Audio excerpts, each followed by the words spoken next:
À la une de l'actualité, le centre du Mexique et sa capitale Mexico touché par un séisme de magnitude 7,1. Selon les autorités, il y aurait au moins 134 morts. Une trentaine de bâtiments se sont effondrés dans les rues de la capitale. Dans cette édition, le point sur place avec notre correspondante.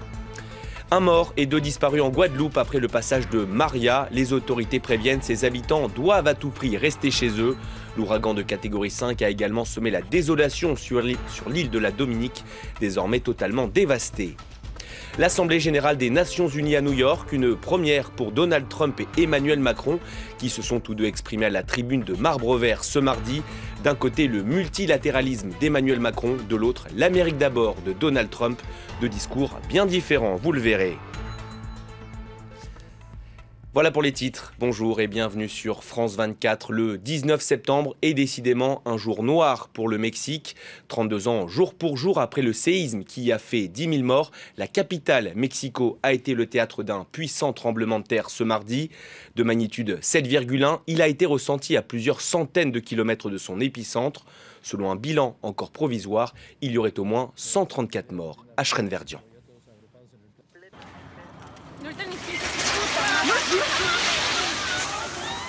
Ces images amateurs témoignent de la violence du séisme. Une trentaine d'immeubles de la capitale s'est ainsi effondrée selon les autorités.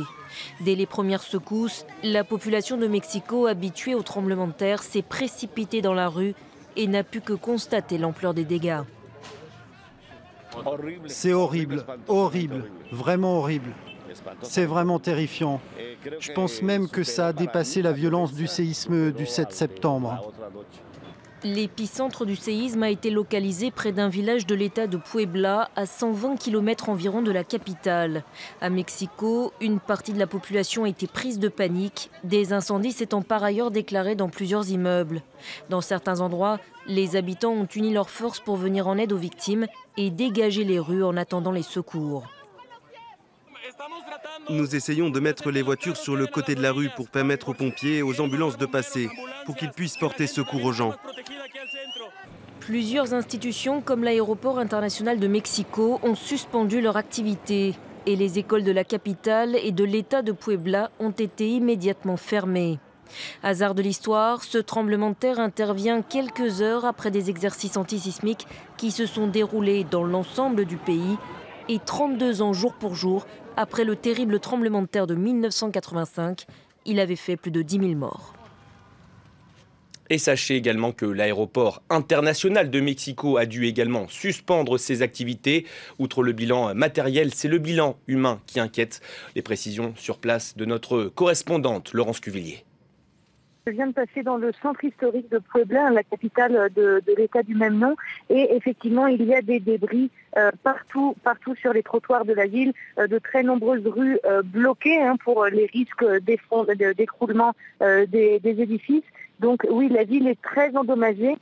Il y a eu 26 morts rien que dans cet état. Pour l'instant, c'est un bilan évidemment provisoire. Et il faut savoir que les informations nous viennent principalement des centres urbains. On ne sait pas encore ce qui s'est passé dans les campagnes.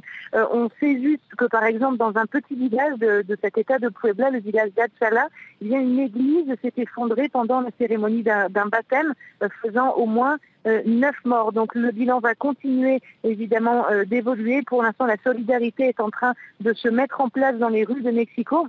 Vous le disiez dans le reportage, les Mexicains sont effectivement habitués à réagir en cas de séisme, mais ce qui s'est passé cette fois-ci, c'est que l'alarme antisismique n'a pas résonné. Normalement, à quelques secondes avant un tremblement de terre, une alarme antisismique résonne, permettant aux habitants de sortir des bâtiments. Elle n'a pas résonné cette fois-ci.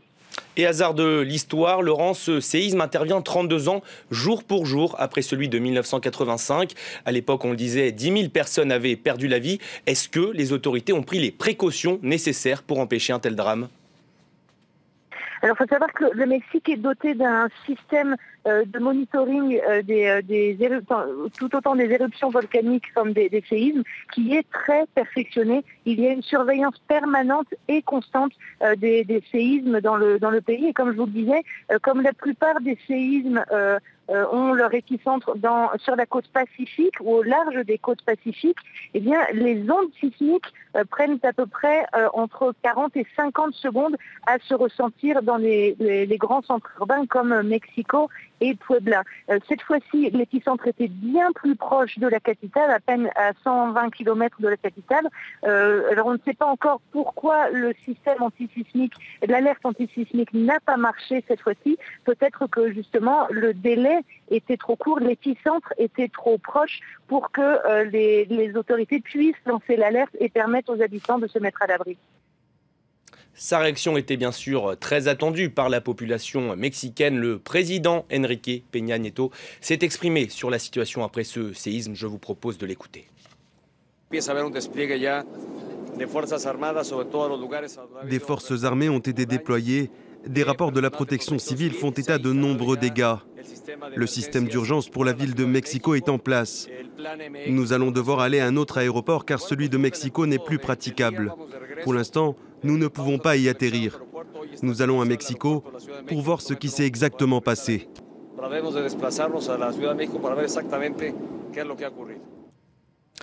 L'Assemblée générale des Nations unies s'est ouverte à New York ce mardi, l'occasion pour les dirigeants de la planète d'afficher leurs ambitions sur la scène internationale. Et sans surprise, Donald Trump a évoqué les grands dossiers du moment, la Corée du Nord bien sûr, mais aussi le nucléaire iranien, sans oublier la crise au Venezuela. Le président américain s'est également adressé à ses compatriotes avec toujours le même message, l'Amérique d'abord. Les terroristes, les extrémistes se sont renforcés et se sont développés dans toutes les régions du monde. Les États voyous soutiennent la terreur, mais menacent d'autres pays et leur propre peuple avec les armes les plus destructrices que connaît l'humanité.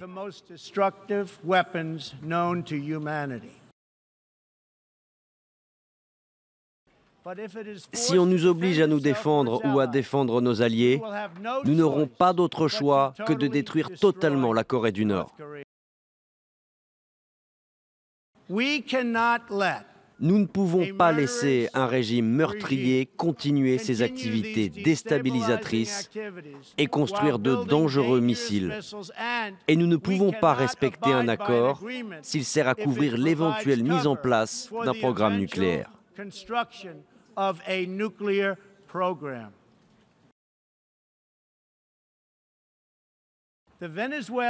Les Vénézuéliens meurent de faim. Leur pays est en train de s'effondrer. Leurs institutions démocratiques sont en train d'être détruites. La situation est totalement inacceptable et nous ne pouvons pas rester sans rien faire à regarder cela. Lui aussi prononçait son premier discours à la tribune de l'ONU, très attendu. Emmanuel Macron a mis l'accent sur le multilatéralisme. Parmi les grands thèmes également abordés ce mardi, l'accord de Paris sur le climat. On écoute le président français. Mon pays, devant cette Assemblée, avait promis un accord universel à Paris. Il a été obtenu et signé dans cette salle. Cet accord ne sera pas renégocié. Il pourra être enrichi de nouvelles contributions, de nouveaux apports, mais nous ne reculerons pas. Je respecte profondément la décision des États-Unis et la porte leur sera toujours ouverte. Mais nous continuerons, avec tous les gouvernements, avec les collectivités locales, les villes, les entreprises, les ONG, les citoyens du monde, à mettre en œuvre l'accord de Paris. Emmanuel Macron et Donald Trump, deux discours au ton bien différent donc. Si l'un place les États-Unis au centre du jeu mondial, l'autre avance l'argument de la coopération internationale. À New York, l'analyse de notre envoyé spécial, Armel Charrier. C'était une journée emblématique puisqu'il y avait le premier discours de Donald Trump qui était très attendu et puis il y avait aussi le discours du président français qui était attendu aussi, le jeune président français qui prenait la parole pour la toute première fois. On attendait effectivement de voir un peu les différences des uns et des autres. Donc Donald Trump a été effectivement très offensif sur la politique à mener vis-à-vis des États voyous et puis Emmanuel Macron a fait un vrai discours en réponse, un discours discours en miroir. Il avait le temps, en fait, il avait quelques heures. Ses équipes ont confirmé qu'il avait travaillé jusqu'au dernier moment, à la fois pour expliquer que la position de la France était d'aller vers du multilatéralisme, parce que le monde était global aujourd'hui et qu'on ne pouvait pas résoudre des questions de terrorisme ou questions de climat si on n'était pas justement dans cette globalisation. Et à côté de ça aussi des réponses sur les attaques coréennes ou iraniennes qui avaient été tenues par Donald Trump. Ces rafales de vent atteignent les 270 km/h. Ouragan de catégorie 5, la plus puissante, Maria, a déjà totalement dévasté la Dominique. Il doit désormais passer au large de Saint-Martin et Saint-Barthélemy, méconnaissable, vous le savez, depuis le passage d'Irma. En Guadeloupe, au moins une personne est morte, 2 autres sont portés disparus. Les habitants sont appelés à ne pas sortir de chez eux. Le point sur la situation avec Maryse Burgot. Certaines rues de Pointe-à-Pitre totalement inondées. Des pierres au beau milieu des avenues de Basse-Terre, plus au sud, et partout des dizaines d'arbres arrachés. La Guadeloupe redoutait le pire après le passage de l'ouragan Maria. Elle déplore un mort, une personne sortie dans la tempête malgré les consignes de confinement. Les dégâts matériels sont parfois impressionnants. Cette habitante du Gosier, près de Pointe-à-Pitre, est désemparée. Il n'y a pas de plus rien. Je suis de la merde. L'ouragan oscillait entre la catégorie 4 et 5 quand il a frôlé la Guadeloupe. Les habitants n'oublieront jamais ce son au beau milieu de la nuit. De sa fenêtre, une habitante filme l'affaissement d'un cabanon. Confinés dans leur maison, les enfants comme les adultes sont effrayés. En direct du jardin. On n'a plus d'électricité. Là, il est minuit. On est à 1h, 2h du plein passage de l'ouragan. Là, ça commence vraiment à être chaud. 40% des foyers de Guadeloupe sont toujours privés d'électricité. Les pompiers sont évidemment mobilisés. Il faut qu'on aille voir dans les zones littorales où on a des concentrations de population pour s'assurer qu'il n'y a pas eu de problème avec ces populations et que tout le monde va bien. Pour l'instant, 2 personnes sont toujours portées disparues. La Guadeloupe n'est pas près d'oublier ces images de chiens errants bousculés par les vagues. Direction à présent l'Espagne où le bras de fer se poursuit entre le gouvernement et les séparatistes de Catalogne. Des affrontements ont même éclaté à Barcelone ce mardi entre policiers et indépendantistes. En parallèle, la justice interroge depuis aujourd'hui une quarantaine de maires catalans. Ils doivent notamment s'expliquer sur leur participation à l'organisation du référendum d'autodétermination. Prévu pour le 1er octobre prochain, ce scrutin est jugé illégal par Madrid. Julie Chouteau.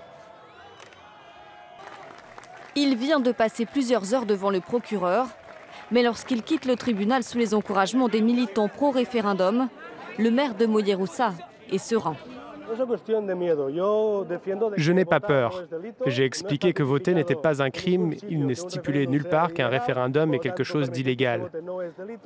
Le gouvernement central essaie d'utiliser les maires et les représentants proches du peuple dans cette mise en scène grotesque afin de nous empêcher de mener un processus normal et pacifique en Catalogne. Marc Solsona fait partie de la quarantaine de maires convoqués par la justice espagnole. On leur reproche d'avoir participé à l'organisation du référendum d'autodétermination en Catalogne. Un scrutin prévu le 1er octobre, mais interdit par la Cour constitutionnelle. Devant le tribunal, ces Catalans venus soutenir leur maire ont du mal à comprendre. Pourquoi devrait-il être interrogé simplement pour avoir installé des urnes dans leur ville pour permettre aux gens de voter? Les juger pour ça, cela va à l'encontre de la démocratie. Pour Madrid, ce référendum est illégal. Le gouvernement central est donc décidé à tout faire pour empêcher la tenue du scrutin. Du matériel électoral a encore été saisi ce lundi. De son côté, le gouvernement catalan, dominé par les séparatistes, n'en démord pas et promet que le référendum aura bien lieu.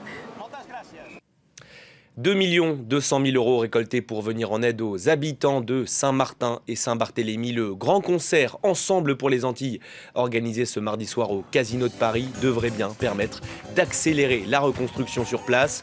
Des chanteurs, bien sûr, mais aussi des comédiens et des sportifs à l'honneur de la musique antillaise, bien sûr. Un spectacle ouvert par Laurent Voulzy et son célèbre Belle-Île-en-Mer, Marie Galante. Voilà pour ces images. Fin de cette édition, merci à tous de l'avoir suivi. Restez avec nous, l'information revient dans 15 minutes sur France 24. À tout à l'heure.